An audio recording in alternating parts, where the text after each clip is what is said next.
Hey, my name's Jason Nicholson. Welcome to my YouTube channel. In this video, I want to talk about the Renters' Rights Bill. You see, tomorrow is the final day that this will be talked about in Parliament. We're going to know everything that's in the Renters' Rights Bill 100% tomorrow, and we'll know what the next steps are. The debates have all happened. You've had people fighting to get pet insurance included, and that's been rejected. You have people fighting to stop landlords relisting properties after a certain amount of time. That's been ignored as well, and lots more. So in this video, we're going to recap on what's left in the Renters' Rights Bill. We're going to talk about what's happening tomorrow and why this is quite a major step, and much more. Now, before we jump into this, if you're new around here and you haven't done before, do subscribe to the channel over there and hit that bell notification. We're on the way, well, we're not on the way, we're on the way to 100,000 subscribers now. We just hit 50,000 subscribers this week. And by subscribing, you'll get all the Renters' Rights Bill news as and when it happens. You'll get all the latest property news, interest rate news, house price news, and much more. And let's get some views on this video. I think this one's important. How can we do that? Well, your part's simple. Smash like, tickle like, do something to the like button.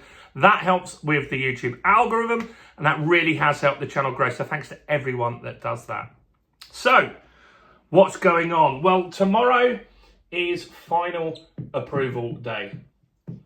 And this is expected to go fairly easy tomorrow.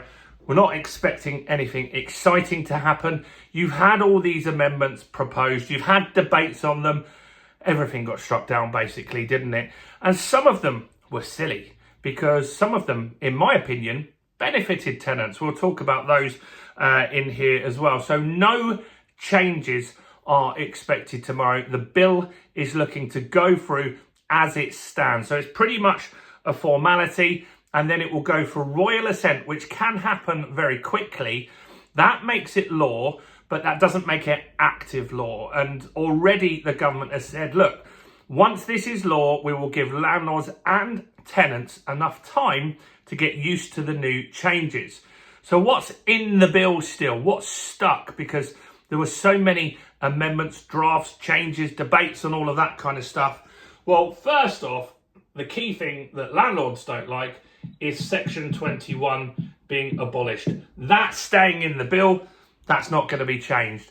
And that means that landlords won't be able to have no-fault evictions. And we knew that was going to be the case. We knew that that wouldn't get changed because Labour campaigned on this. This is one of the things that was in their manifesto when they got elected. So they're not going to backtrack on this one. Now, landlords don't like this because that means that they can't get their property back in an easy way. They've got to go through the longer route of a Section 8. Courts are already taking 8 months for those, and that could be a nightmare. So this is the key part of the bill that's making a lot of landlords think twice about whether they're going to stay in the market. If you're a landlord, do comment below if this is what will push you out the market, or if you're staying.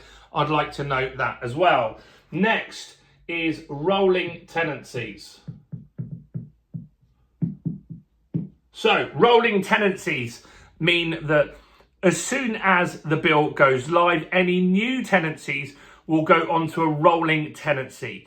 That means that you have to give 2 months notice after 4 months to the tenant, and the tenant can give you 2 months notice at any time. A lot of landlords, again, don't like this. I don't think this is a major thing that's going to make landlords quit though, but they don't like it because you could get someone take your property, stay there for 2 months and give you notice, and then they leave. That's not good. And so that is a frustration for landlords. Someone could use this as a short let. They could take a year-long, rolling tenancy, immediately give you notice on the day that they move in, and then that could be the fact that they only have it for 2 months. So then you've got to go back and do listing fees, all of that sort of stuff as well. So rolling tenancies are in. They're not popular, but that will start. Now, I did say I was going to cover some of these when I think these will happen. So I think this will happen day one. I think this will happen day one. I think this is simple, very easy for estate agents and letting agents to implement. So I think that will stay in there, and I think that will go through quite quickly. Now, this part, the Section 21, I reckon you'll be waiting 1 year. At least 1 year, because the courts aren't ready. It's a lot of paperwork. There's a lot of stuff to get sorted. I think you'll be waiting at least a year on that one. Ban on rent bidding. This happens more in cities, especially in places like London, where you put a room out for £1,000, you get 50 people look at it, and then people bid it up in order to get that property. I think that's quite straightforward. I think you can ban that quite quickly, and I think that will be a day one implementation. I think pretty easy to implement. Stop the letting agents allowing that, easy. So that's next. Next is rent increases.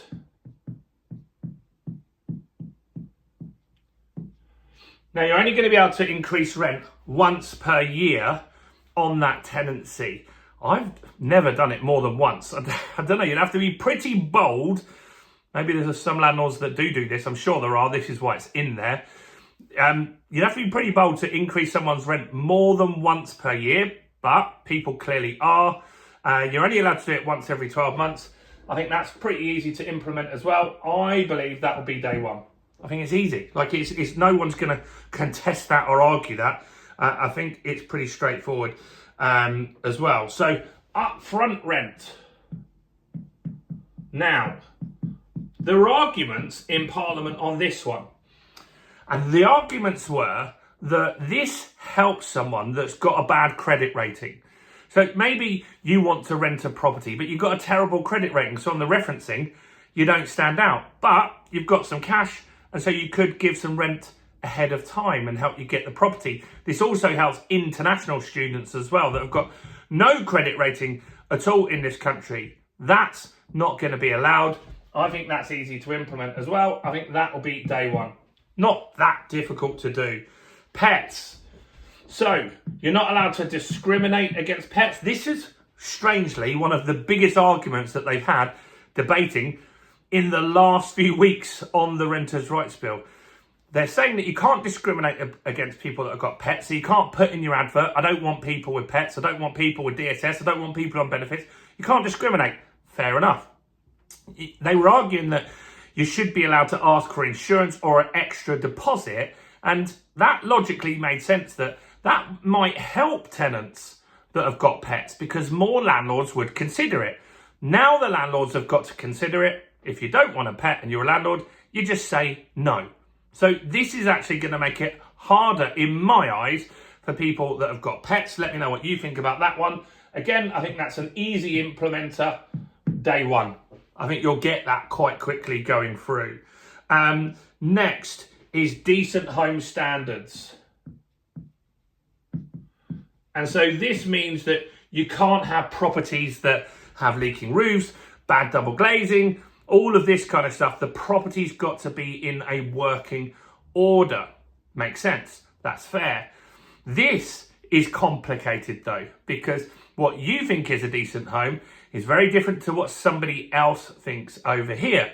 And so this will take some debate, some law, dealing with councils, dealing with tenants, coming up with what's fair and works for everyone. I think this one will take over 1 year. I don't think that that's ready. And I think they've mentioned that before. It's just going to take a long time for that to go into law. Next is AWOB's law. Sorry if I said this wrong. I have been accused of pronouncing it wrong, and that's not great because, yeah, this is about a little boy that unfortunately died. He did die in social housing, not with a landlord though. Not that that makes it any better. But this is obviously rolling out to landlords, and it's all about dealing with mould. So if there's mould in a property, you've got to deal with it quickly. You've got to get professionals in there to say who's right or wrong. I know a lot of landlords say tenants create the mould themselves, and that's true in a lot of circumstances. AWOB's law, I think that's going to take some time to figure out. I think that will take a year at least to figure out the process that we go through to get that implemented. Database, a landlord database. So they want a database so they can see if you're a good landlord or a bad landlord, see if you've got any convictions against stuff. That has got to be built by someone. It's going to be built by someone for millions and millions of pounds. And then they'll say that it overran and get millions and millions of more pounds. from the government, as all of these projects do. Be one of their friends that gets a contract, you know that. And so this database, I think, will take 2 years. I don't think it's more complicated than this or this. I just think that it's just going to take them a long time to build it and implement it, because those IT contractors want to get their money. And so these are the key points on the Renters' Rights Bill. They're all included still, and that's what we've got to work out. And basically, we get in the final approval tomorrow. So we'll see what's in there. These are my guesses. What do you think? I think the ones that are going to take the longest, so I think it will come law by the end of this year. I don't think Section 21 will be included. I don't think the Decent Home Standards will. I don't think the AWOB's law will. And I don't think the database will be ready. The database definitely won't be ready, will it? Let me know if you think I'm on the money there, or if any of these you disagree, and if you think they're going to take longer. Do smash like, do subscribe. And if you haven't grabbed it already, do grab our mortgage ebook, Mortgage Secrets, how to get the best mortgage deal in 2025. This will help you find the best broker, tell you when to start the mortgage process. Not only that, we'll teach you about off-market lenders. You know Direct Line, don't you, for the car insurance? Well, this has off-market mortgage lenders that can be the best rates in the market. So grab that in the description, grab it in the first comment. Do smash like, do subscribe, check out all the other content as well on the channel, including this video right here.